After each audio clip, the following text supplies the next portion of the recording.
पुणे पंढरपूर पालखी महामार्गावर वाल्हे येथे ट्रक आणि जीपचा अपघातामध्ये एक जण जागीच ठार तर एक जण गंभीर जखमी।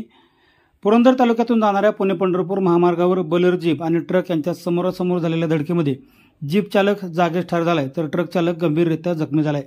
या संदर्भात स्थानिक लोक आणि पोलीस प्रशासनाने दिलेल्या माहितीनुसार आज सकाळच्या सुमारास वाल्हे गावच्या हद्दीमध्ये ही घटना घडली।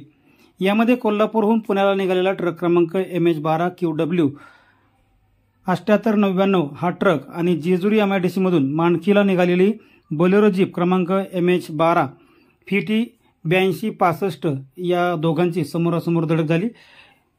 वाल्हे नजीक पातरमाळा येथे ही धडक झाली आणि यामध्ये माणकी येथे राहणारे 42 वर्षीय बोलेरो चालक नवनाथ बाजीराव वाघमारे यांचा जागीच मृत्यू झालाय। हा अपघात एवढा भीषण होता की बोलेरो गाडीचा अर्धा भाग ट्रकमुळे कापत गेला। यामध्ये बोलेरो जीप चालक जागीच मृत्युमुखी पडलेले आहेत तर ट्रक चालक गंभीररित्या जखमी झालेत। त्यांच्या डोक्याला मार लागल्याने त्यांना उपचारासाठी खासगी रुग्णालयात दाखल करण्यात आले।